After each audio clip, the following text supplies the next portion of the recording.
Welcome back to the grim darkness of the 41st millennium. I'm Inquisitor Temperance Price, keeper of the Inquisition's Black Library, and this is the third volume in a report on the Valentyne Heresy, an actual play podcast set in the Genesis adaptation of Warhammer 40,000's Dark Heresy RPG. This report features Game Master Tom McGee and players Ryan LaPlante as Inquisitor Lucius Valentyne, Tyler Hewitt as Attikus Viz, Laura Hamstra as Eli Sharp, and Della Borovic as Morgan Rawls. My report shows that the Inquisitorial band have a plan and are preparing for a race. Eli was ordered to teach Attikus poetry, Valentyne sourced a horse for House Van Houten, and Morgan found herself an excellent black market horse, but couldn't find a black market ship. Will she have any luck purchasing one from House Bolonsong? Find out next in this episode of the Valentyne Heresy.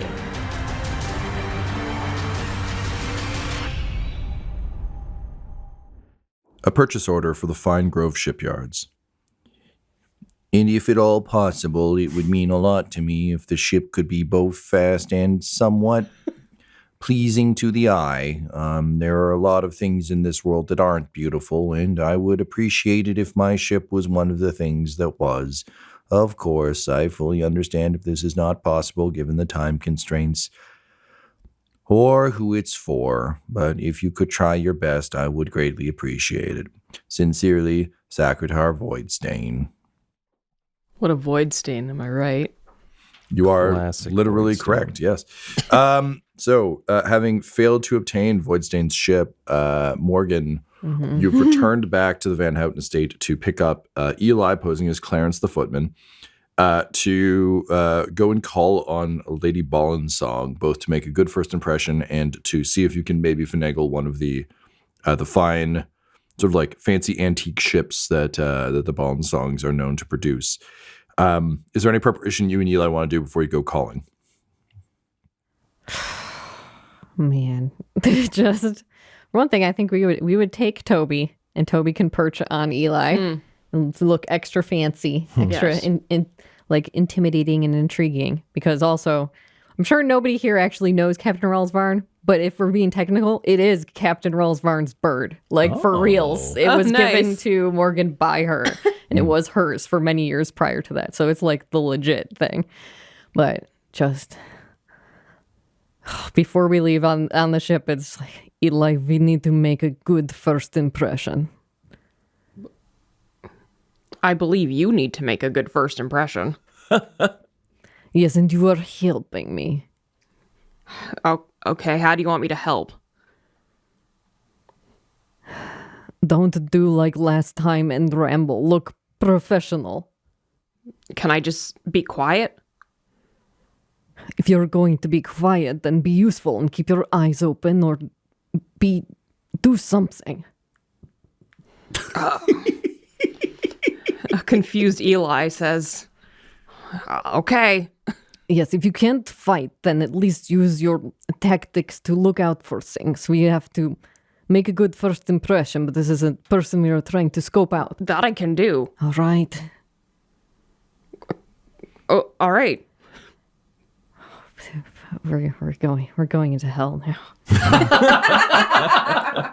Meanwhile, Attikus, Valentyne, you get pinged that the Victrix has arrived. The horse has been delivered.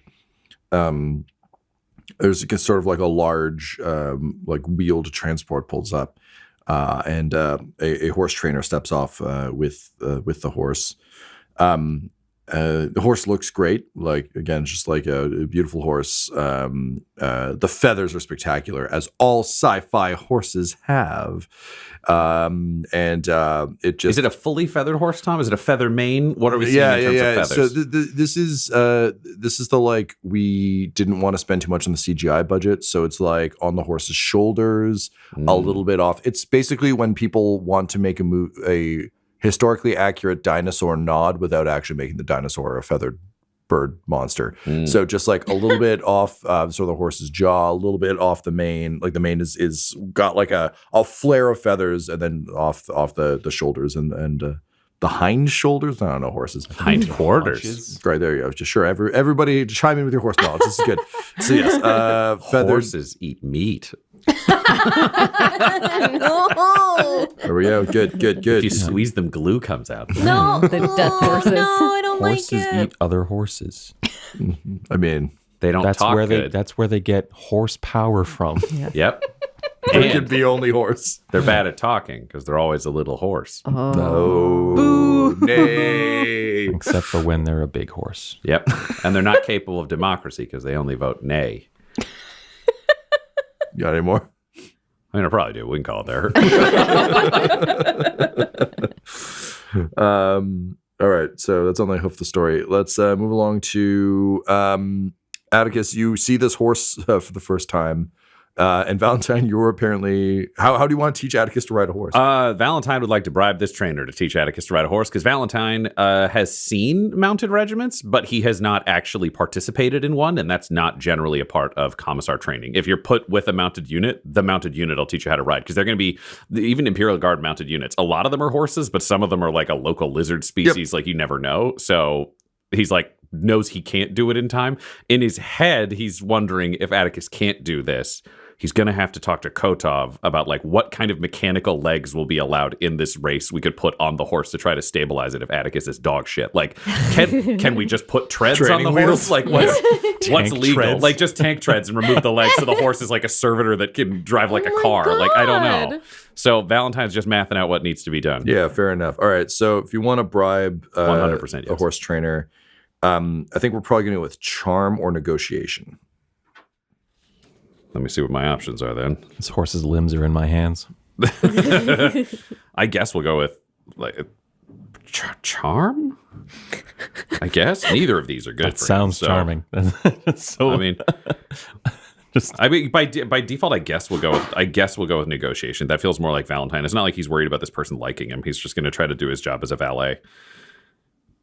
What's my difficulty, Tom? I'm going to say 3. The horse trainer is like you bought from the most official horse trainer you could, so like they're very legitimate and probably have like shit to do, but at the same time you have money. Also, like no one wants to work for the Van Houtens. Okie dokie. Anything else I should add to this?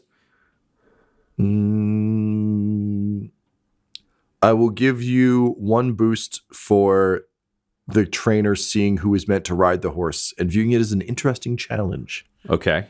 Can I have another boost? Because I will pay this guy so much money. Sure. You also get a setback from Morgan's terrible roll last time.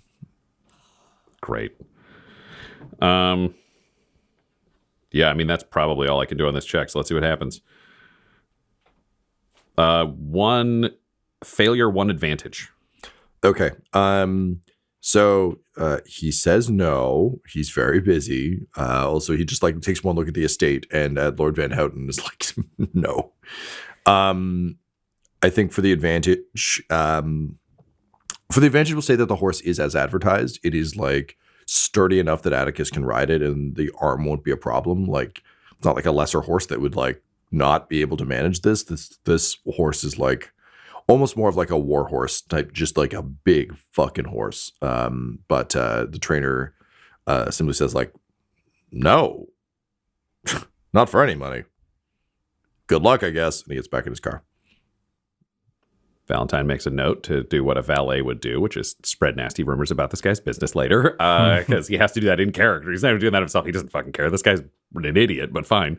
Then at this point, because he doesn't have another option currently, because none of the security are going to fucking ride horses, and none of the house staff are going to ride horses, he's going to ask Hugh to get him a copy of the specific rules for the race, so he can hopefully Airbud situation this, which is no one said I couldn't put tank treads on the horse.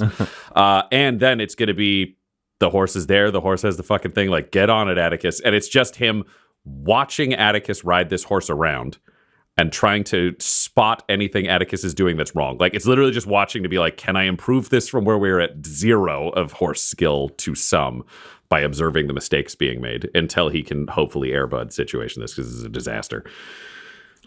Fair enough. All right. So Attikus, first I'm going to need an athletics. So good news for you. I feel like there's another shoe waiting to drop. Oh, baby. Is there ever a horseshoe? So if We can go with athletics, brawn. I'm going to say difficulty of 2. And this is just for like hopping up on that horse. All right. See what you do with that. If I can even make it up there. Yeah. Story points still set at 2 and 3. Yeah, Ryan rolled an advantage, so we'll pass that forward to you as a free boost. Oh, lovely. 1, 2, 3, 4, 5, 6 successes and 3 advantages. I'm up there. Get up on that horse. Well, that's good. You can spend your advantage forward to your to the challenge you're about to face. All right. So you hop up on the horse. What does it feel like to be on top of a horse for Attikus? Too high up. It's not safe. Yeah. It's not tactically sound. So the horse has a saddle already strapped on and is sort of ready. Like the horse rider didn't just like dump the horse and be like, peace. So you're up there. The horse is kind of has responded well to your presence just based on the athletics check. So like, being able to get up there and get settled. But you've got a bit of an open, some of the new staff have cleared like a pathway, like a little circuit for you. So you can get the horse up to speed. Valentyne, do you have any advice for Attikus before he takes off here? Nope. He's just going to watch. He does not know what Attikus is going to do right or wrong, and he doesn't want to accidentally give advice based on an assumption that could skew things. Because it could turn out Attikus is great at this. Valentyne does know that some people are natural riders and some people are not. So fingers crossed. Let's have a driving check. This is going to be difficulty 3 because it's a living animal. I'm going to spend a story point to make it worse. So it's 1 red, 2 purple. You get a boost for having a saddle. Oh my God. And a boost for this being a very expensive, well-trained horse. How about that advantage that I had? And yep, you can pass that forward to yourself for sure. All right. What are we at? 2 and 3? Yep. Now we're at 3 and 2. In your favor, I'm going to spend a story point to keep it at 2 and 3. Status quo. And gosh, I have 2 agility and 2 driving, so I'm at 2 yellows. What do we do in that? Would you add a green? Green one? Okay. And this is Attikus trying to, live his values of you got to be good at your job. So he's determined, just as he was with like learning the Van Houten profile and learning certain kinds of etiquette. He's like, I have to be good at this. Fair enough. And, you were great at riding that bike. So you're learning all sorts of things. Yeah. I was going to say, can you have a boost for bike riding experience? No. He's ridden an unruly beast before. 1 success and 2 advantages. Holy shit. All right. So you kind of sort of like start off. Is it canter into trot? I think is the yes. Well, no, in it's Attikus parlance. It's at the half, forward, march. Trot then canter. Okay, thank you. Yeah, you've got get at me horse Twitter. You've got one of those like it's that fucking horse from Tangled, Maximus, who is just like a military grade horse. This horse is like, yes, that makes sense. So immediately just like takes off at like a happy trot. And honestly, like you're not fantastic at this, but you can definitely manage.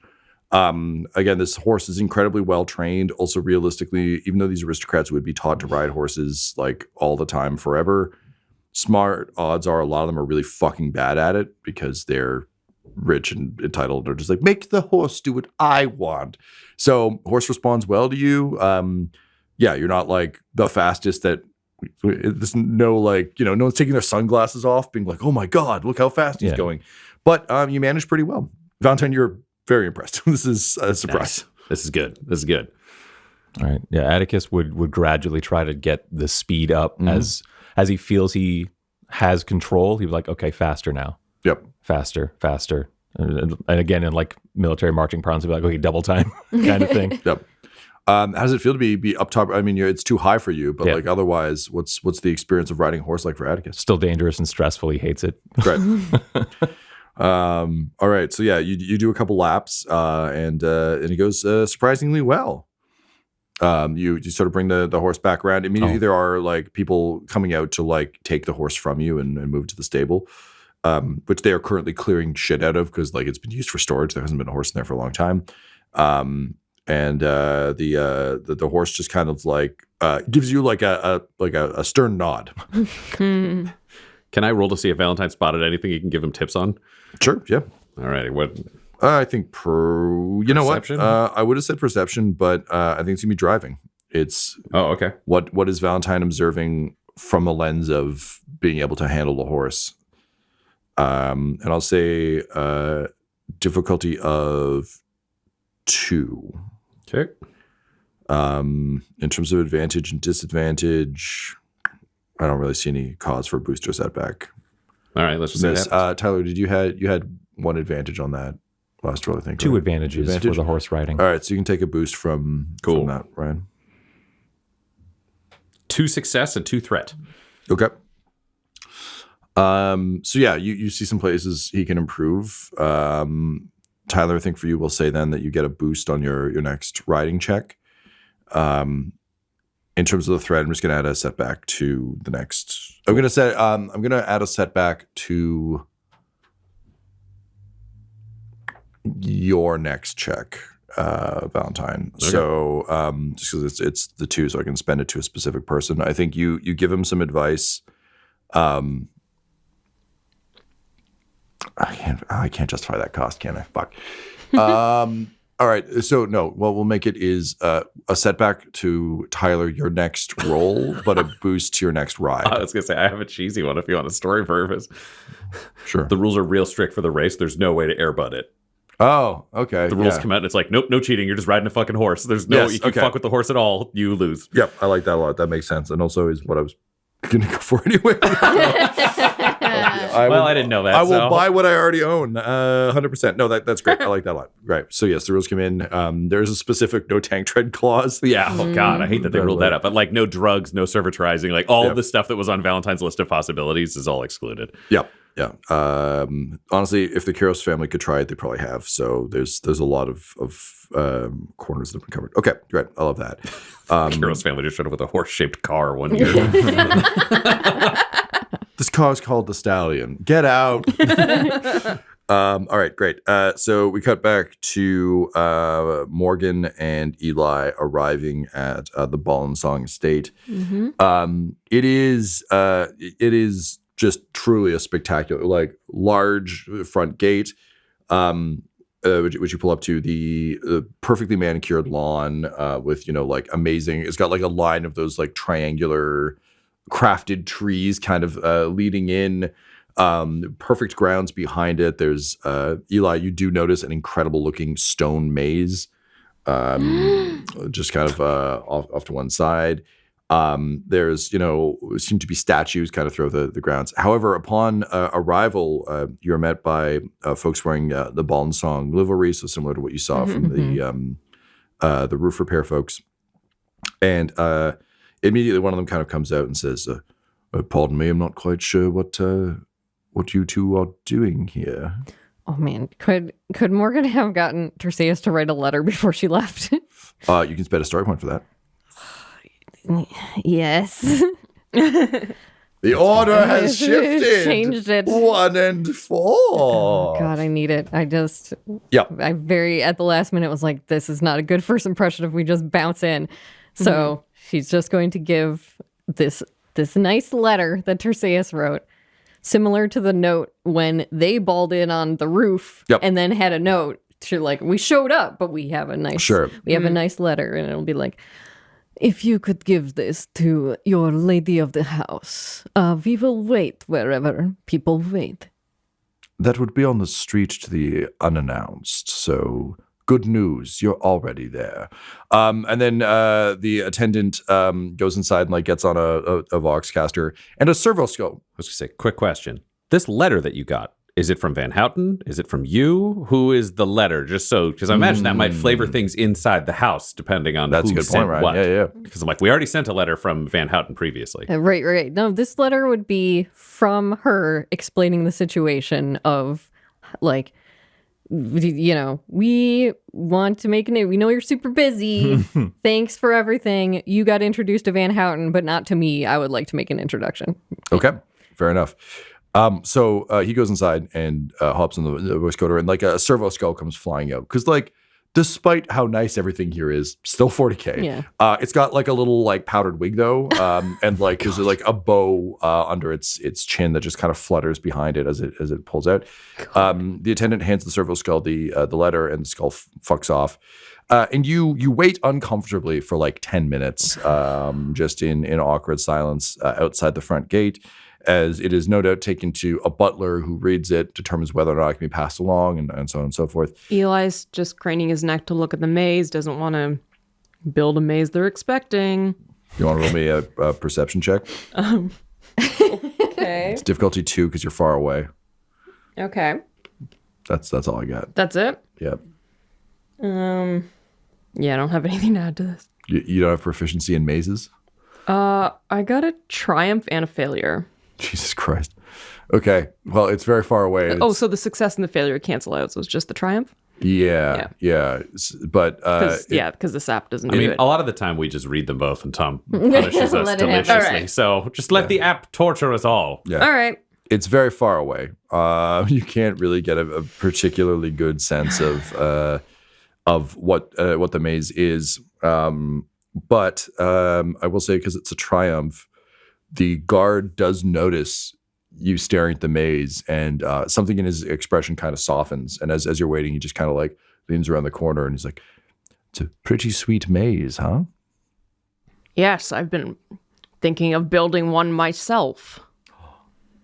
A fellow maker of mazes. And he like reaches into his jacket and just pulls out like a notepad where he's like drawn a couple of fairly intricate mazes. And he just says, you build them?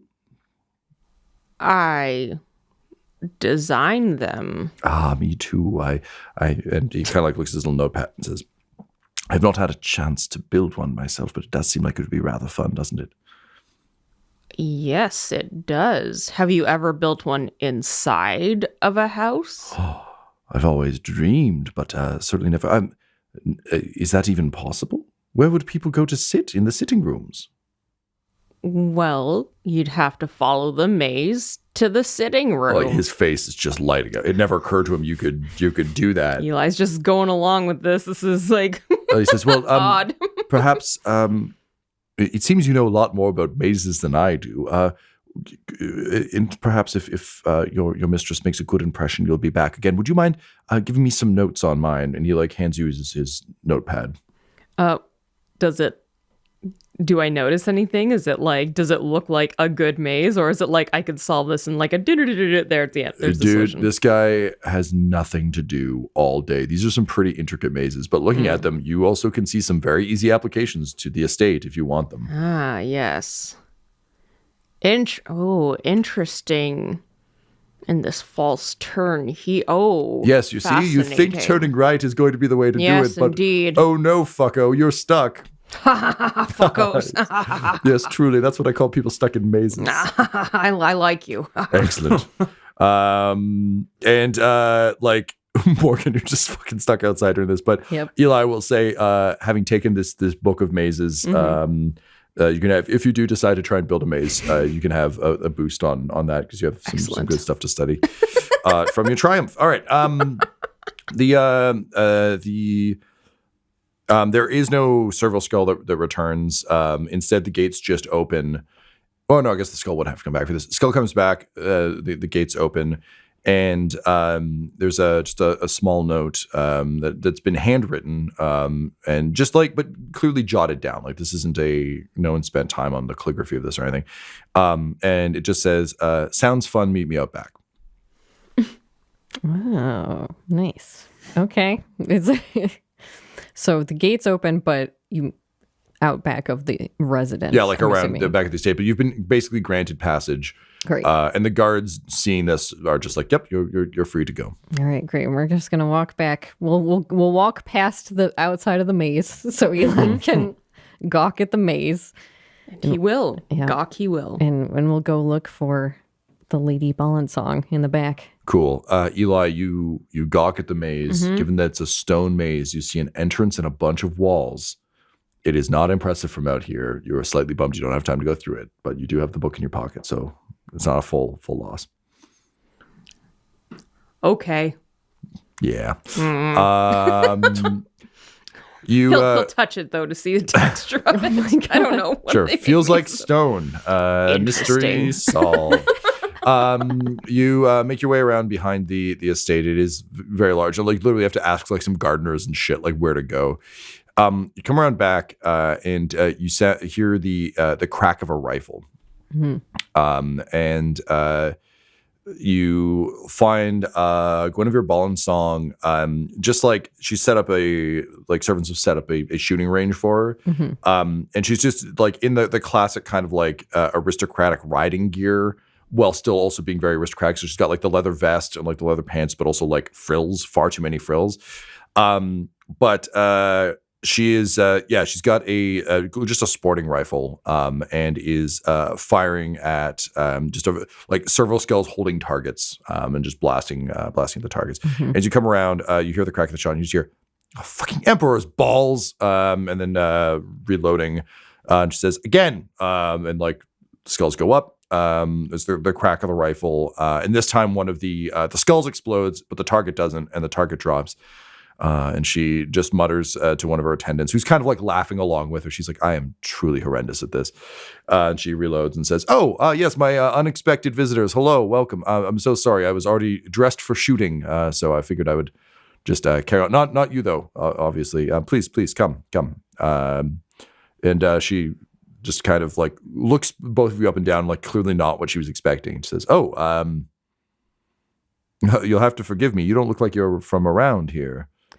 Yes, there's no forgiveness needed. We are not from around here. And Morgan will take her hat off and do a big bow. And it is so very nice to finally meet you, Lady Bolonsong. Can you roll me a charm check, please? Eli will be standing kind of half a pace behind Morgan, just in his standard hands behind back, head slightly bowed. Eyes to the floor. Yeah. Yeah, all right. I mean, the lady's how shooting. difficult He is wants it? to shoot too. It's fair. I'm going to say a difficulty of 2. Okay. You can have a boost for your exotic appearance. Rogue trader is a surprising thing. Yeah, that's about it. Okay, that's all I got. I'm just going to roll it. The classic Morgan, 1 advantage. All right. She just kind of smiles politely, and says, excellent. It's a pleasure to meet you as well. Please, you can call me Guinevere. We don't need the Lady Bolonsong situation. That's a lot. And she kind of looks to you, Eli. Eli, can you roll a deception check, please? Absolutely. And we'll say difficulty 2. Oh, God. In terms of a bonus and setback, like this is really a does she notice how much you want to shoot check. So I'm curious to hear what kind of like it sounds like Eli's keeping it together pretty well. So He's trying. yeah. So let's say get a boost for just like actually being slightly good at this. You've been training, you've been thinking about it. I think that's it for me. Yeah, I can't argue for any more. Yep. 2 threats. 2 threats. Okay, so Cunning, not his best skill. she sees right through it, and after kind of acknowledging your bow, almost immediately kind of turns away from you and looks to Eli, and she just says, "Hey, sorry, did I just see you staring at the guns?" My sincere apologies, no. Lady Nicole. Don't do that. It's really okay. Why were you looking at the guns? I enjoy shooting. Oh my God, are you going to start a rebellion? Absolutely not. I'm fucking with you. I'm fucking with you. No. You like shooting? Yes, for sport. She like looks you up and down. Is like, okay, look, I get you're from off-world. If you've been somewhere exciting and shot at things that weren't targets. So many things. He just can't help himself. And she just lights up and she says, you two are interesting. And then she shoots a sly grin to you, Morgan, just says like, you do bring such interesting people into my life. Okay, here. And she tosses you the rifle. Huh. All right, show us what you've got. And she like clicks the servants. You're noticing that like, despite the geniality of everything, like she still very much just has a house that does her every bidding, and that is still very much a part of it. Yeah. But they run around, and you can see that the servants are actually kind of jazzed about this. This is a real like, oh, cool. Someone other than the person who pays our wages gets to do something kind of thing. So she resets the targets, and she turns to you, Morgan, and says, I tell you what, Captain, why don't we place a friendly wager on this? How well do you think your friend can shoot? Or servant, I should say. Although friend, I don't know. I don't know how you do things off-world. Oh, yes. That's not quite a servant. Part of my crew, you see. So still beneath me, but he is capable. So just so I understand the hierarchy, above or below your famous bird, Toby? Definitely below. Excellent. The files didn't lie. Okay, well, let's see what you can do. So, do you think he hits all the targets? Of course. Okay. Well, I'm sorry. And so, what was your name? Clarence, my lady. Clarence. All right. Well, I'm afraid I have to bet against you then, Clarence, in order to make things fair between me and your mistress here. So I'm going to wager a favor that you cannot hit all these targets against. Yes, a favor from a rogue trader seems rather of interest to me. So a favor for a favor then, shall we? That sounds perfectly fair, my lady Guinevere. Please, we're shooting and placing bets. You may call me Una. Now, I assume, though, that,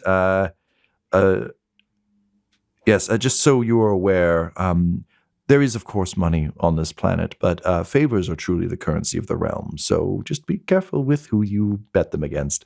Of course, it's too late in our particular instance, but in future, keep an eye on that. Okay, let's see some shooting. And so there are 5 targets. Eli, I'm going to need a melee ranged light.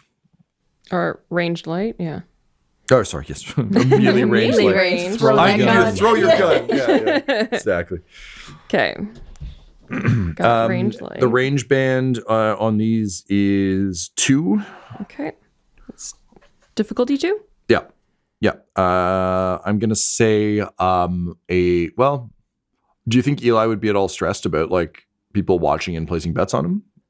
No, he's so excited to do this, and I think it's also something you do during practice. Like this is something you would do like in training. Cool. You always have to do your absolute best, regardless of the stress, regardless of the situation. This is his comfort zone. Gotcha. Is he proficient with a rifle or just a shotgun? This is Master of Arms. He's probably good with all the above. With, I think, everything. All right, yep, fair enough. Cool.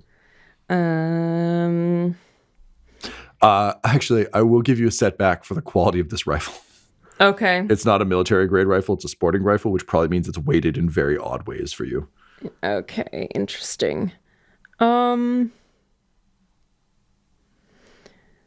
This favor seems pretty important, so I'm going to use my Emperor's Blessing and add 2 boost Hell yeah. to this check, which I can do once per session. So here it goes. Better fucking work. So we like cut back to Terra, and the Emperor's just like, Eli is shooting.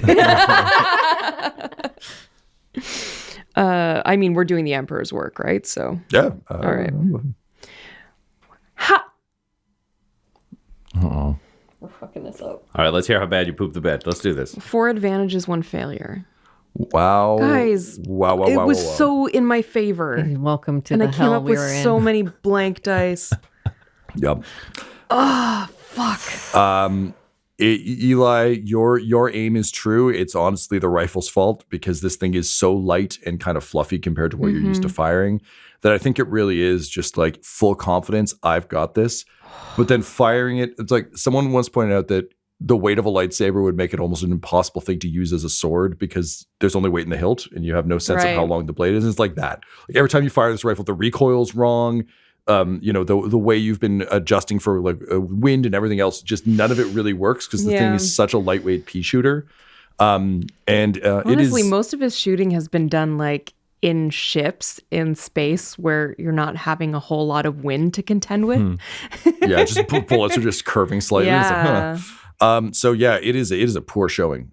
Just like you ping the edge of one of the targets, but otherwise it's all like it's all misses.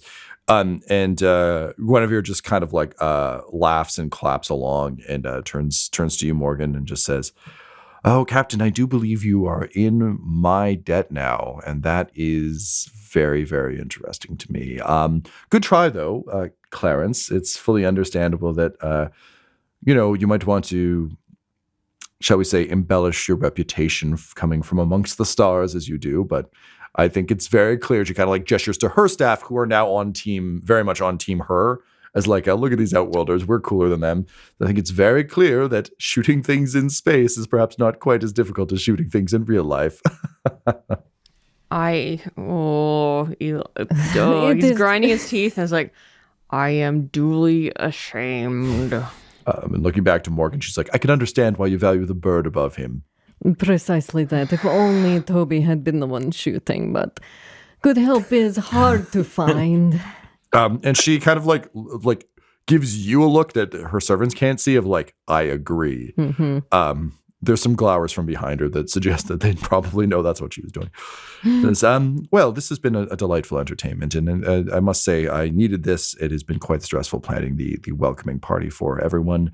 But surely you didn't come here just to amuse me. So tell me, my new debtor, what do you need? Of course, and I appreciate you taking us on short notice and when you are so busy.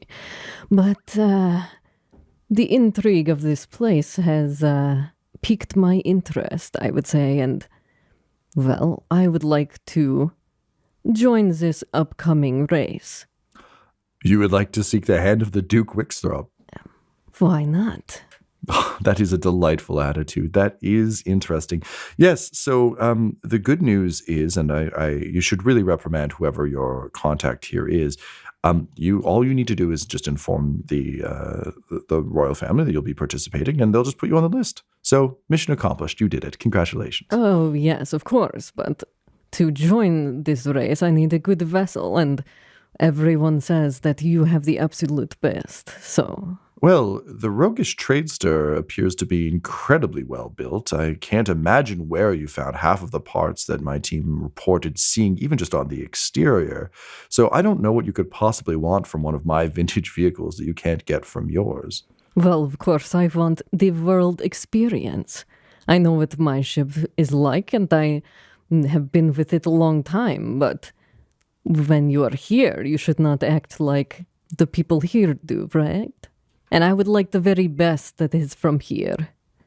Well, those would be my ships. I suppose I could spare one if the price was right. I already have a favor from you, though, so that does limit the currency somewhat. I tell you what, I will sell you one of my ships. However, I have always desired to see the Cloud Palace, so in the off chance that my charms fail to win over the Duke Wixthrop's hearts and yours prevail over him, you bring me as your sole guest, so that I may see the palace firsthand. If you agree to this, sworn as an oath before all of these witnesses, then I'll allow you to buy one of my ships, sure. No, but of course. Are you doing this... will you actually make good on this, or are you lying? There's no way I'm gonna make good on this. Give me deception, then. But my follow-up is that... Oh, go ahead. My follow-up is that... but honestly, Una, I think you have a very good running for his hand, for I have not met anyone else as charming as you so far. Okay, do you want deception for you'll take this deal, or deception for the fact that you're interested in Una? Yeah. Is there a wide shoes roll for both? Yeah, it's just... I want the implication to be like, I just want to be here to have fun, and I think you'll win anyway. So, sure, if I win, but I'm not going to honor that because I feel like you will win. Yeah. That's my pitch. Okay. In that case, this is not better for you. No. I will give you a charm. No, Tom, it's lying. Is it though? Yeah. But okay, fine. Then you can take deception. I don't like this lady or find her charming. All right, fine. Go for deception. Your difficulty is 3. Oh, brother. Yeah. Yeah. Do I get my deception for hiding information boost? Yes. Yes. All right. So it's rapidly becoming the do I have advantage from Dum Dums and Dragons? Yeah, this Am I hide? is this a sneak attack? Is Yes, this a sneak attack? This is precisely. Morgan's sneak attack for sure. Yeah. Yeah. So you can take that for sure. Yeah. I think that's probably the only boost. That's fine. You have 1 story point available to you. No, I can't. I can't be using the story point. You have to just see where shit happens. I don't want to push a button, but I gotta. Well, welcome to Tom's hell. 1 advantage, 2 failures, 1 triumph. Wow. You're right. That is my hell.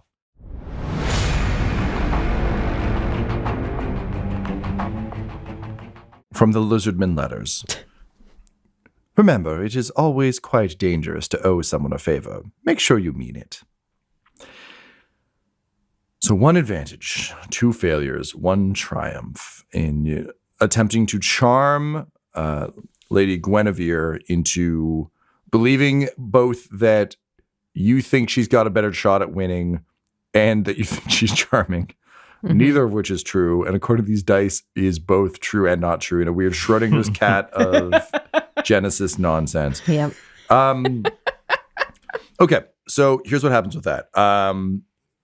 She looks at you and her expression doesn't change, but there's just something that shifts a bit in her eyes. And she says, you know, I do think you're actually quite a bit more dangerous than I thought, which isn't exactly a problem. And in fact, will probably serve you very, very well in Greybridge.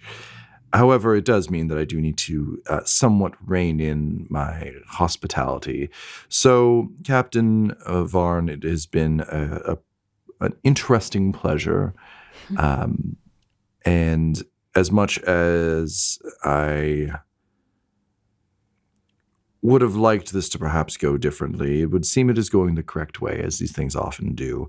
You've expressed interest in purchasing one of my ships, and you may, however, it will be at quite a cost to you. I will have my people reach out to your Clarence, who can hopefully manage your books better than he can manage my rifle. In the meantime, I will have to ask you to leave the estate. I have a lot of planning to do, and though I do enjoy frivolities, duty calls, and I can see that you are not really here to benefit me, but yourselves, which I respect, but have no time for. Good day. And she turns on her heel and... Morgan is gonna... Oh, man.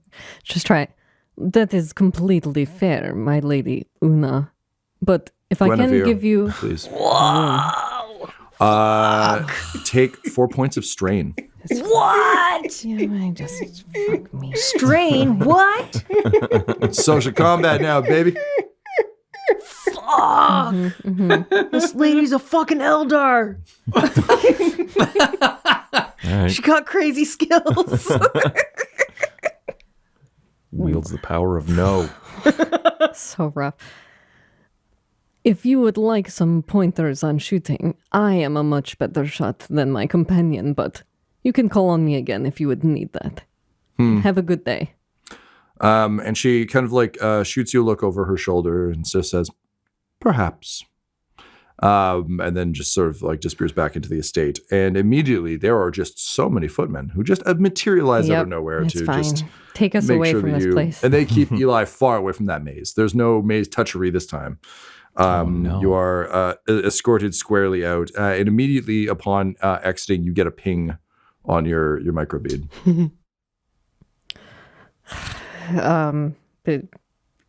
I look around to be sure no one's watching. But Yeah, you're just on the street now, All and right, it's, you're in the vaguely countryside. yes, hello. This is Captain Rolls Vaughn. Captain, hi. It's Hugh Smiggleton, your clerk. What just happened? A lot of things. We will be back shortly, Hugh. Oh, okay. I'm just saying the word is spreading very, very quickly. We'll see you soon. And he clicks off. The deep hatred of this place. We have to get back to the actual ship. Have a meltdown. It's not even a real gun. It's fucking. All right. And with that, you, the two of you, get in your Hugh lent robo carriage and are driven back to the estate. So it sounds like you all want to regroup on the ship. This has been it for kind of early preparations. You will have time to dress up the estate rather soon, but the party planner will be by shortly. So essentially, you have time to recoup after this, but the time for planning and tomfoolery has come to an end, and now begins the time for action and dancing. So you arrive back at the Marnie's Song. You can see that the work on the estate is already underway. Power has been restored, and it is slowly powering up. Also, because I assume you would have got ahead with this, there are some very legitimate electricians who are also here that don't seem to be with the Voidstain outfit, that are just politely preparing some things, but are very clearly like the ne'er-do-wells that Morgan you'd hired through Farley. Then they're just kind of like getting ready with they're setting up something stupid like a fucking radar dish or some nonsense that's very clearly not what they're here to do. But yes, the estate is in full swing of busyness as people swarm around it like little ants doing their jobs. But all of you meet back up on the ship. All right, so Attikus turns out to be more competent riding a horse than any of us had anticipated, which bodes well for the race. We have an excellent war horse. How did your journeys pursue? I couldn't quite hear any of it. I was out with our new horseman, he says proudly of Attikus, and like slaps him on the back. Yeah, Attikus straightening up. Congratulations. I'm glad that went well. Things did not go well on our end. The reason people liked me before is because I asked nothing of them, and I let them talk a lot. You cannot do that when you need things from people. We got the ship, but we did not make any friends. Well, some success and some failure. Just more success next time. You've learned that this approach doesn't work. Do better. Also, you're going to have to learn how to approach people. I doubt the wealthy will all line up to talk to you and then reveal any of their secrets. You need to adjust your charm. They say here that Bolonsong is kind and generous. I'm thinking those are relative terms on this place. Yes, she's the kindest and most generous of the incredibly wealthy aristocrats on the evil planet. How did it go with, ingratiating yourself towards her? That did not work. She seemed, honestly, more interested in Eli than me until he could not shoot a gun for some reason. It was a shit gun. I see. All right, Attikus, everything looks like it's coming up Van Houten in the short term. But at the same time, don't give up, Morgan. Failure does not mean that one abandons things. It means you adjust your plans and move forward. You have charms. You know you do. It seems like your anger at me in this situation may be bleeding into your work. You need to let that go. You are capable. You are insidious. You crawl through vents. Find the vents in her mind and in her heart and climb through them. The deepest breaths. Thank you, Inquisitor. I will endeavor to do more. Excellent. Now, Hugh mentioned there was something going on. He needs to go outside and find out what the fuck's happening with Hugh. Yeah. So it's just that the word of this encounter between Captain Varn and Guinevere has immediately spread through the Whisper Network. Like, it's just people are already talking about the tremendous embarrassment of the shooting and of the height and the immediate height and fall of earning an Una and then being bumped back to a Guinevere. Like, that shit is like, you can't quite hear Lizzo Lizardman typing, but like you can think it. It's just like people are thrilled and word has spread very quickly. It also suggests exactly how leaky this whole place is. You also have an offer for a ship. It is an older model and is certainly not like all of the Bolonsong stuff is super high end and restored, but this one feels like kind of like a half finished job. You can also think of it as like a stripped down muscle car that isn't quite there, but is still good. As long as we have a ship, that's all that matters. It will clear out your available funds. So basically, you will still have the Van Houten funds, but in terms of like the Varn cover funds, this will completely wipe you out. All right. There's no other options. We can't drive the ship with all our friends on it in this race. It's not going to happen. So I'll have to find another way to get money. Great. All right. So Hugh looking like professionally non-aghast, but like behind his eyes, you can see just like a Muppet level of terror at this much money being spent on anything. Hugh, for people in my line of work, money comes and money goes. Fortunes change in an instant. Of course, Captain, I fully understand. So wipe that look off your face. He, still looking completely neutral, says, of course, looks down, looks back up, still looking completely neutral. Thank you. And thank you for doing all of the books. Of course, Captain. It's my pleasure. Very happy to be serving House Van Houten and also the esteemed rogue trader. You're looking at me, Laura, like you got something to say. No, it's just Laura's thinking. It's nothing that Eli's thinking. It's okay.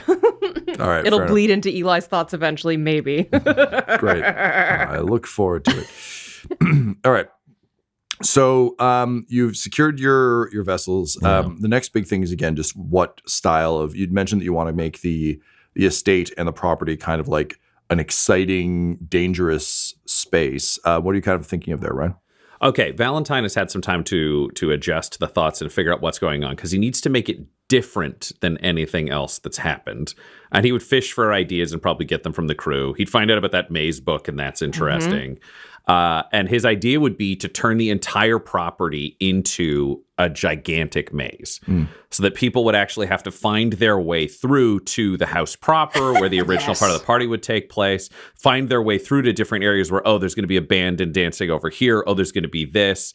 And then towards the back of the property would be where they would build kind of a miniature arena for people to be able to compete in with the house at the center. And then they can essentially rig the deck in a couple of sliding walls within the maze where they're like, Trinimus came in and we don't want to deal with Trinimus. We close off these two entrances. Trinimus is going to be in this part of the maze, and we can rig it.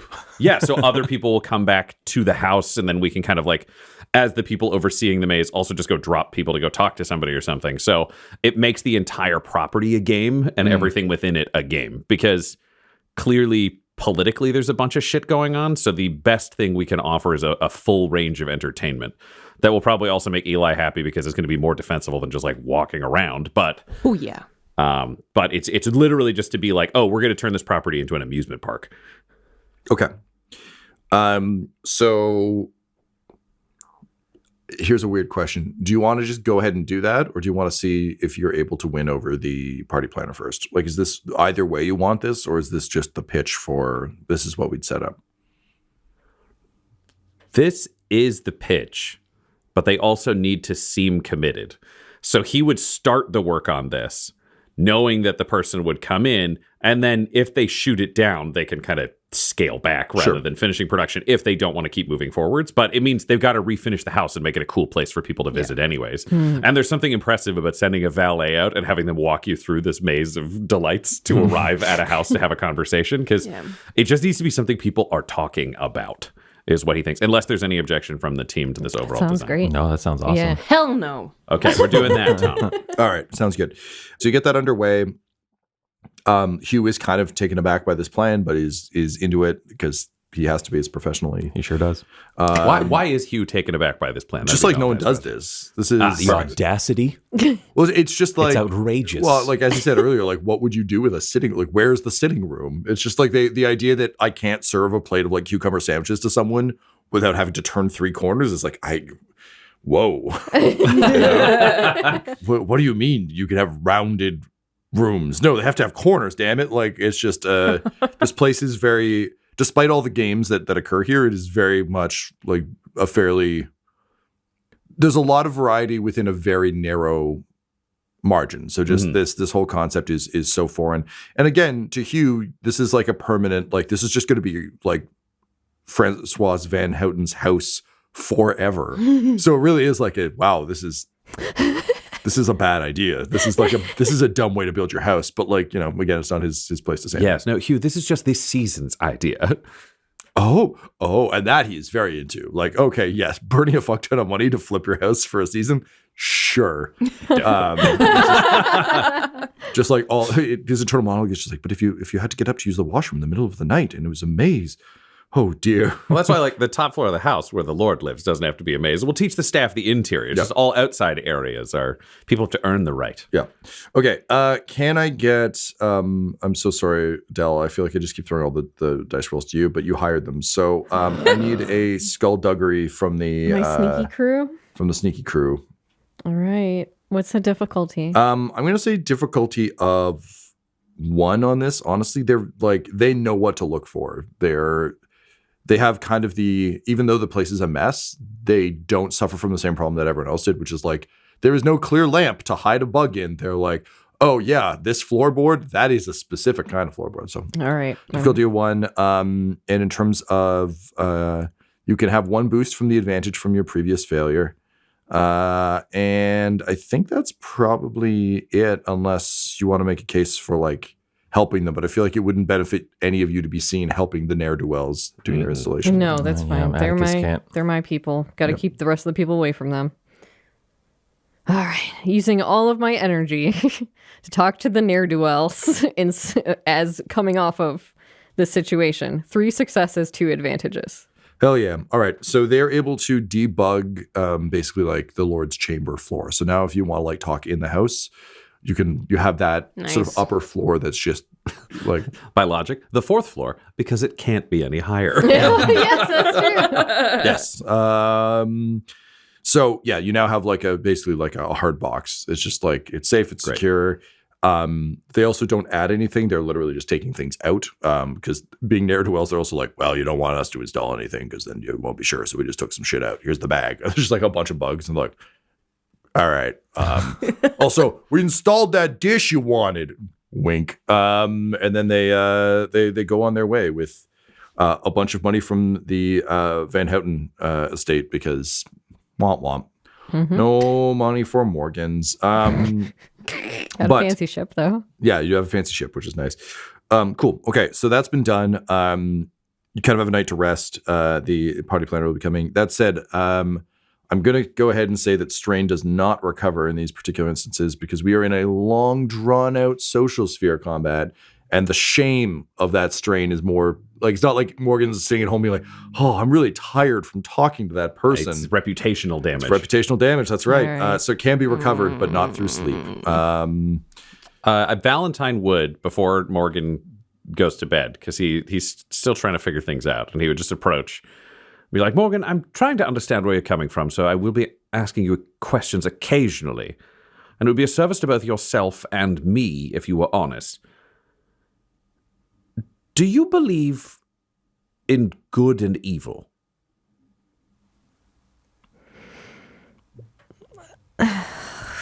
I don't... I believe in the warp being evil and demons and things that threaten humanity as being evil, and fighting that it could be good, but I suppose not particularly. All right. Will that be all, Inquisitor? Good night. And then he goes to his chamber. All right. It's fine. Whatever. Attikus and Eli, is there anything you would do before turning in? What's Eli doing? Because Attikus would just be hanging out with him again. This place is too fucking big. He would like only be alone to like go to sleep in his massive bedroom. Just a quick check on Father Marcellus and the security folks, just to make sure that they're being trained up properly and quickly. Yeah, Father Marcellus doesn't truck nonsense, so he is being very harsh with these folks. Admittedly, but not too harsh. No, I mean they're also trained professionals. Like they're I mean for him it's mostly like they lack discipline because they're ne'er-do-wells. Yeah. But that also means they're generally better at it than otherwise. When you come in, he just like slides a bag full of cutlery across the table to you. He's like, right, so this is what they've all stolen so far, but it's, as you can see, not anything particularly of interest or value to the Inquisition, so I imagine it's not really a problem for us. No, if it keeps them happy, go for it. I don't care about cutlery. Great. I mean, I have broken a few fingers just to send the message, but... Good. I think I'm keeping this fork. He puts a fork in his desk. He's like, I needed one of these. The security detail is coming together. Perfect. Would Attikus be following Eli around like a sad lost puppy during this? Internally, sad lost puppy. Externally, chin high, hands behind his back, surveying his people and his gains. Great. His property, yeah. So I think on that note, there's an interesting thing that happens to Attikus in that it's incredibly strange to have this many people working purely for your benefit. It's not like having soldiers under you who are like following orders for a greater purpose. It's literally like for the benefit of one person, all of these people are doing things just to benefit that one person. And obviously like earning money for it, but like it's strange. On the other hand, you love when people do their jobs, and everyone here is just really fucking doing their jobs. So there's, I think, a comfort to that. Well, yeah, I mean, this is a sick world that is, he initially thought was like beyond redemption in the eyes of the Emperor. But clearly they're working hard for him, not aware that he is working hard for the Emperor. And so there may be redemption, it may be possible for redemption for the people of this world and things like that. Not that he has designs to be like, we're going to change the whole fucking game here, gang. But he's got to rationalize it that way to keep from like crushing skulls. Yeah. Fair enough. So with that, you go back to your giant bed. And what a waste. Yeah. And fall asleep. So the next day, the party planner is set to arrive any minute. Valentyne, what have you set up? Valentyne would have, in partnership with Eli, who's fascinated by mazes, and Gideon Kotov, who is unpredictable and good at math, both of which are useful, would essentially have drawn a mock-up of the property and created a 3D representation like map of what would be happening, where the events would be taking place, making this kind of flashy little display. So he's not just telling them what the property will look like. They can simultaneously look at the construction that's begun and get this idea and be able to physically see where everything would be to make things fun and kind of set up a whole little presentation. Okay. Can I get a streetwise check for that? Heck yeah. What's my difficulty? Let's go with 3. 1 for each D you mentioned. Okay. I'll give you a boost for Eli. Okay. Boost for Kotov. Okay. Yeah, I think that's it from the boost department. And I don't really see any need for setbacks here because it's just like you guys sitting alone in a room being like, how build maze? You know what? No, I'll give you 1 for the time. It's just fast. Okay. Just have to pull it together very, very that's quickly. fair. Yeah. Alrighty, let's see what happens. Whew, 5 successes, 1 advantage. God damn. Yes. And that was a very even roll, to be clear. Yeah, you're having opposite Eli shooting. So I mean, with that roll, it sounds like you just built it. Like the house is just a maze. Like it's just like, hey, look, it's like this. So that, yeah, this. No, you've got a great maquette. Like honestly, Kotov is very good at this shit. And Eli, I think, like you hate Kotov, but you're also, I think, so blunt about what you want and don't want that weirdly, like someone who is excellent at execution can just follow that. Where there's no like, dithering around with the client. The client is being very clear. He's also like correcting Kotov on like, it's not supposed to be difficult for us. It's for people who don't know the house. Like, and Kotov's like, oh, I mean, it's a worse maze, but all right. Like moves some walls around. yes. So it's quite impressive, and it's well set up. There was an expectation that Francois Van Houten will have to like present this himself as the head of the house.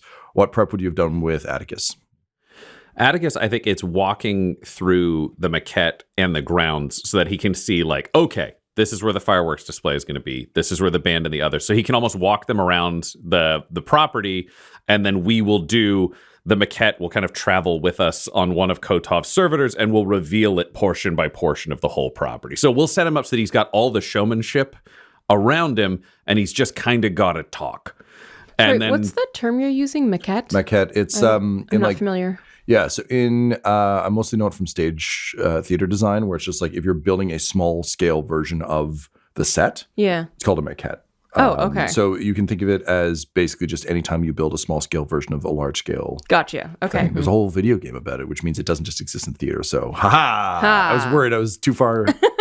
But the 3D map of the grounds functionally, and then we can reveal them. So I think the thing would be letting Attikus run through it 2 or 3 times, having Valentyne practice being the valet revealing things, and then letting Morgan and Eli go through as like fake versions of the presenter in the morning, specifically because Eli will be the world's worst version of anything. Valentyne wouldn't have to coach Eli on how to be a terrible person attending. Like Eli is bored, doesn't want to be here, hates probably Attikus, hates that we're doing this. Perfect. That's the negative vibe. He would probably coach Morgan through like, do this personality this time, this personality. So that Attikus can try it out with like a hostile audience, with somebody who's excited, with somebody he'll really have to lean on just to get the feel for what's happening. Because now that he's learned Attikus does very well when prepared, he's realizing dry runs are more important for Attikus than they are for necessarily like Morgan or someone else. Okay, so from a check perspective, good luck with that. No, I mean, we could call this, if we're looking at it from the Valentyne side, we could call it a streetwise, which is just his gut feelings on how Attikus will learn the most. Or do you want this is I'm thinking specifically from the walkthroughs, like what we get from Morgan's walkthrough and from Eli's walkthrough. So Eli, what is your vigilance score? I've got 3 willpower and I have 1 rank in vigilance. Okay. So Attikus, let's get a roll for. Honestly, I think I'm gonna go with cool, which is just how well can you maintain your head about this, because you're not really like negotiating. It could be leadership, I suppose. So I'd say cool or leadership, but fundamentally it's just like, I have to walk them through this thing and talk them through this thing. How am I going to do that? That's the same. Fair enough. It's 2 greens. Yeah. Okay. So based on the vigilance score, I'm going to say 3 difficulty for Eli. Actually, no, we should make it 4 because you had 4. So 1 red, 3 purple for Eli's vigilance. 1 red, 2 purple. Oh, I'm sorry. That's much easier. Great. So go with that. 1 red, 2 purple. You get a boost from Valentyne helping. You get a boost from actually having the really well-designed maquette to gesture to. I think that's it. I was going to say, could we add a boost for Morgan's performance flexibility and perhaps helping steer him a little bit versus Eli's negativity? Morgan's going to do a separate walkthrough. Oh, okay, cool. So we're going to see how both sense. of these play out with different things and see where they go. Yeah, I think that makes sense. Yeah. I thought we were doing a combined. Okay. That makes more sense. Is this for me to learn, or is this me? This is just like the product of. This is your. Like basically, I just want to see what the result is, and I'll tell you kind of how it played out. But basically, this is like for this dry run of walking Eli through the grounds. How did it go? Basically, okay. And Laura, if you can give us just a snippet of like what Eli is like on this walk, as Attikus is like showing you the grounds and showing you the possibility of the maze. What kind of things is Eli saying and asking? Well, this is a maze you built. Why are you here? Attikus, we'll say in his preparation of learning of the Van Houten lineage, he has basically prepared a speech where this house's downfall, with sort of each generation declining and failing, they represent a different dead end of the maze. But he has found the path to greatness, and that is at the center of the maze. He is basically regaling Eli, whatever his interest level may be, with the life and death of various Van Houtens that he has basically just memorized as like these audio logs and reading. That all was sent to him by Truseus. Yep. And so he's basically incorporated it into the layout of the maze as it was relayed to him by Valentyne and things like that. And so then, we arrive at the maze center, and he says, after going through all the dead ends, we arrive at the center, and he says, And here we are at the center of the maze, where I am home, where I belong. All right, so I'm a fancy, well-to-do person who doesn't really much care about you except for what you have to offer. So what do you have to offer me? Right, well then fireworks would go off. Let's roll the dice. And Tyler, you can take one further bonus for the well-reasoned story. I love that. okay, it came up blank. 2 successes and 2 threat. Okay. So this goes off extraordinarily well. All things considered, the story you've constructed works really well. Eli is so frustrated with the planet that he continues to take non sequiturs where he's just telling you how much he hates the person that he is pretending to be. Yep. Which we'll say is a setback to your Morgan run, which is like it's getting in your head that you're doing a bad job, and it actually has nothing to do with you. It's just Eli sounding off on like fucking hating this planet and everyone on it.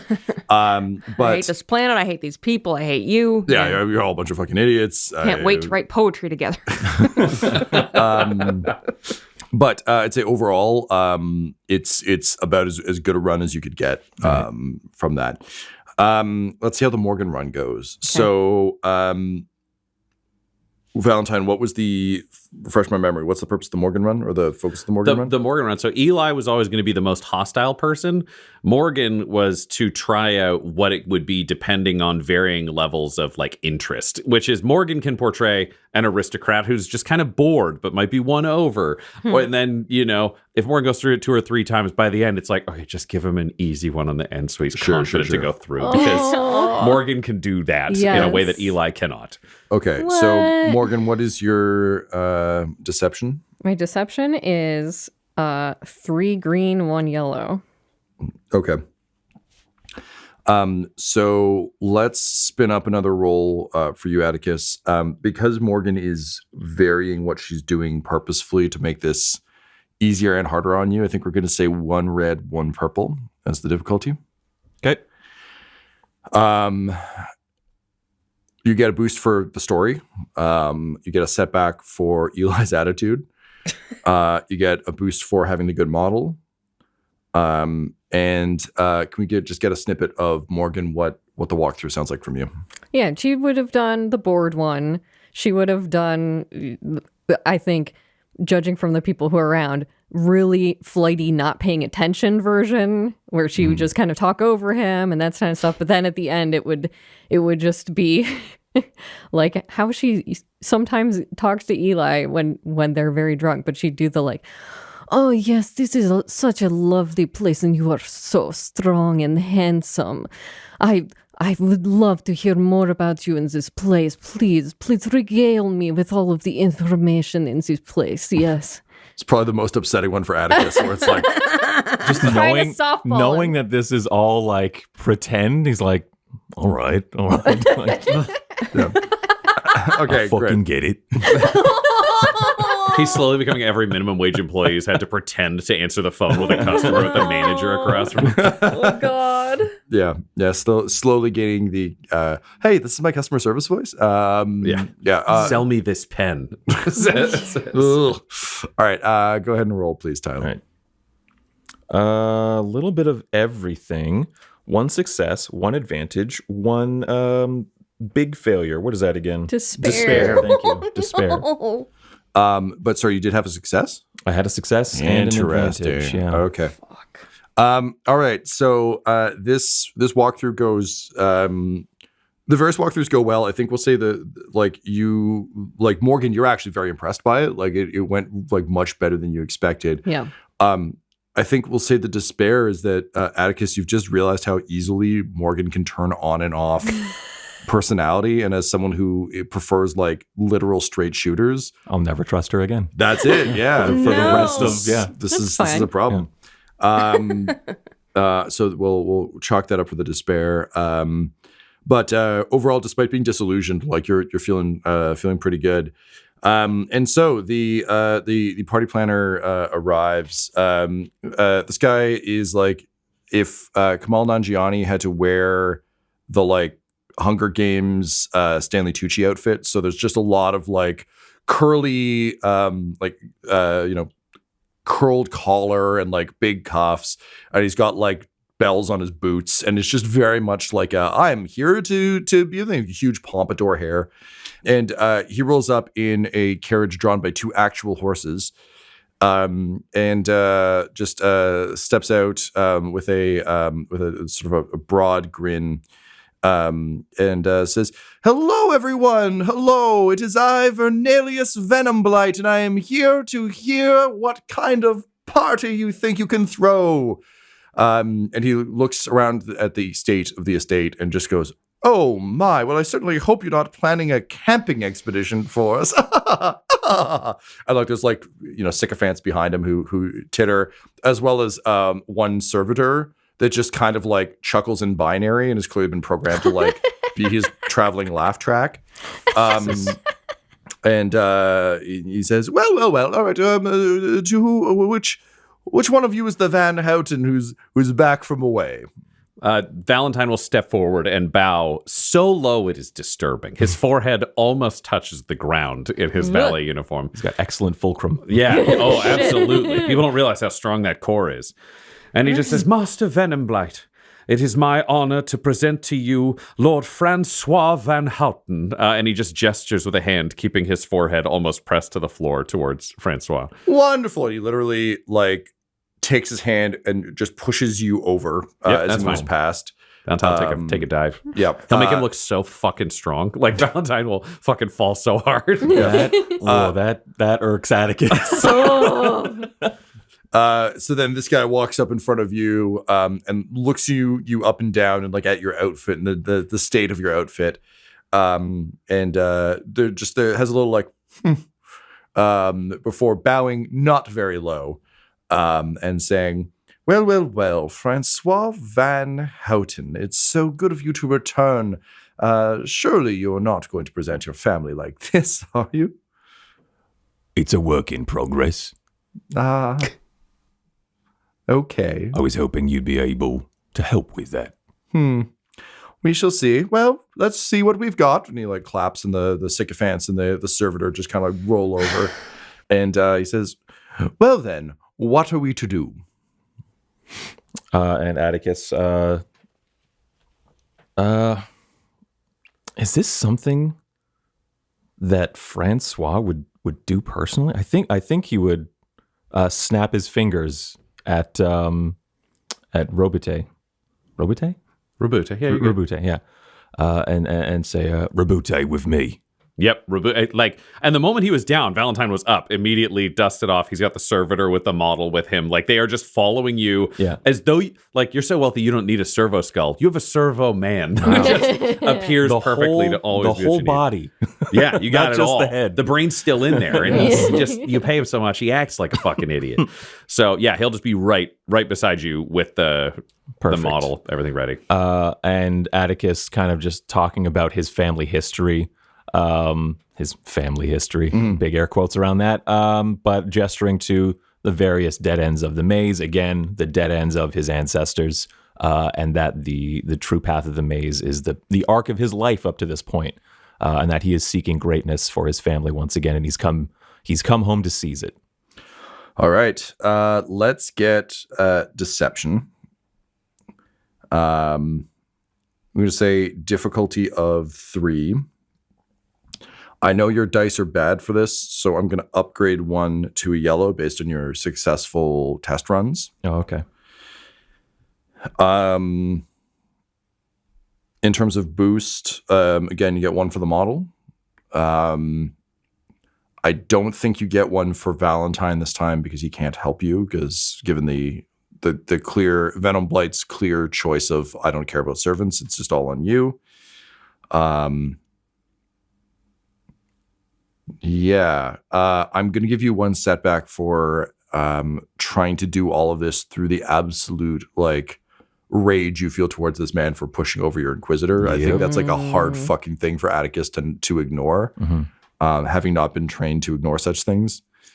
Anyone want to make a case for anything else here? Can there be a boost for our training on the ship of training Attikus how to behave in those situations and lying? Because she was trying to teach him how to do that. The etiquette boost? Yep, I'll take that. Could we have a boost for the tremendous amount of money available through the accounts? They know we can actually build this property. So this model is not a question of can we deliver? The orders have been made. The people have been paid. Construction can be done on time. Yeah, all right, I'll buy that. Yep. Cool. All right. I'm ready to roll. I'm going to spend a story point and upgrade it. Let's make this interesting. All right. And now, lo and behold, 2 and 3. We did it. The universe is right again. Balanced. All right. It's all you. All right. It's all advantages. 4 advantages. And Vernilius Venom Blight, you get to the center and say, this is my home, simply sniffs and says, well, I'm so glad that the Van Houtens have found a home. Well, this is certainly no place for a party. And on that, he turns on his heel and leaves. Attikus says, oh, you're done. Sorry. No, you. No, I was going to be much more scene of, or attempted more scene of just like, oi. That sounds good. Let's do it. All right. Attikus says, oi. And he stops and says, oi. Yeah, I'm talking to you.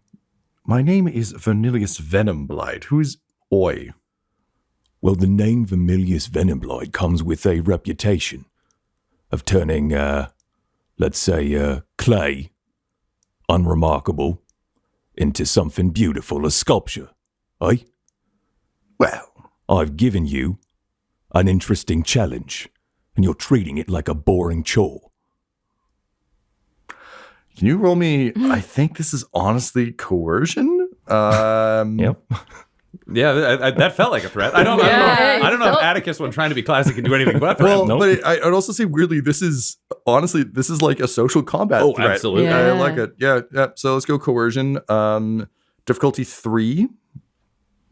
And sorry, that's one red, 2 purple for Vernilius. If it's going coercion, could we add a boost for Attikus for Eli? There, just being like, if this guy's already feeling threatened, Eli is an imposing figure. This is so, or is it not? Is this social? He's socially threatened by this. It's weird because there's knowing who That's different Attikus is. then. There's a physical violence threat here. But honestly, the thing that cuts him the most, I think, is literally the way you framed it. Of, I don't think you're good enough for this, Right, okay. Which is It's also interesting because technically Eli is now Team Morgan, not Team Attikus. We've split the party in a sense too. But this one's a fascinating one. Mm-hmm. Okay, so I will give you a boost for. Honestly, it's funny. It's almost the inverse of the etiquette thing. Because you're so far outside the society, no one would ever directly say this to him, which also puts him at a disadvantage because he just isn't equipped. Hoping, This is just a very this bumpkin very might odd thing. surprise him. I will give you a setback for the fact that there's an audience. If it was just him, this might be easier, but he's also got his sycophants and the robot behind him, so he's got to present for them. And I will give one further boost for the fact that the maze is a legitimately interesting thing that you're presenting to him. You're not we'll put up some flowers. And he's like, fuck this. You're like, but wouldn't it be cool? It's no, anyone would do this. This is legitimately something different. Okay. I would like to use a story point because Attikus is aware that, this isn't working and he's trying a bit of a gambit here. So he's pushing. Totally fair. Yep. Yeah. Okay. 1 and 4.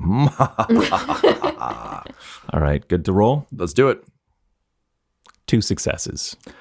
And he, just like shaking with rage, reaches up and takes his hair off and like throws it on the ground and just storms up to you and like finger in your face, just says, "You dare to challenge my ability to turn clay into something beautiful and awesome?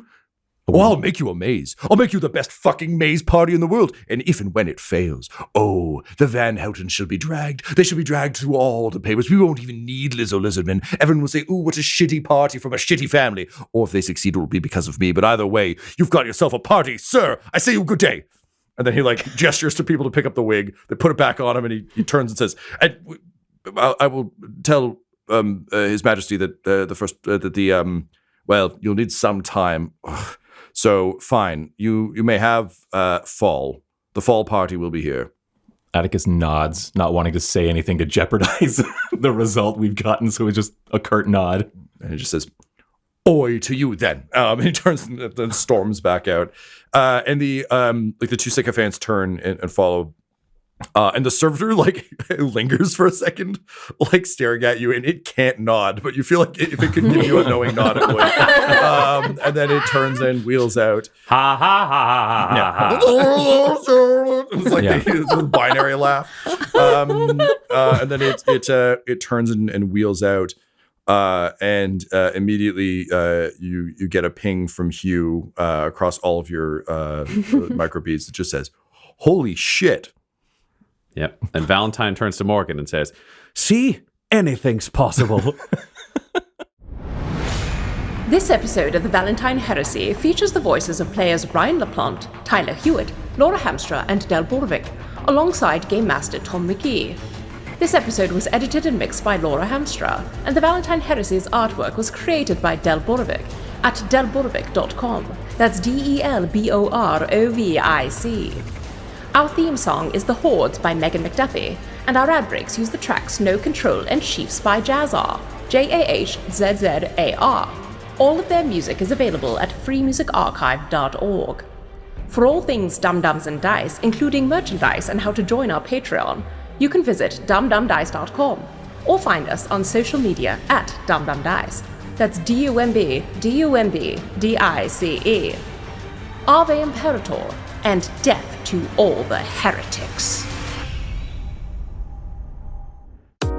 Dum Dums and Dice has to give a special thank you to the supreme beings of our Patreon at this time: Christopher Little, Sue One, George Dolby, Richard Cranium, Gavin and Abby McDonald, Logan, Fire Unfriendly, Grandma Likes D&D, Alan, Stabby Stranger, Glitch Trick, Flynn1138, Alarain Okapi, OMG It's Big Nick, D&D and Things, Schrodinger's Pepper, Guy Edwards, Flea Unit, Madre de Gatos, Lady Maiden, Nithrian, Garbo Ape, Locke, Sam Schaefer, Waffle Marine, Dagger Rain, Rob L, Dia De Los Hoodless, Diovasis, Loki Burrito, Squishy Werewolf, Remy, Funky Head, and Jill and Noel LaPlante. If you want your name to be added to this list, you can join our Patreon too at patreon.com/dumdumdice. Thanks to them, and a little bit of thanks to you.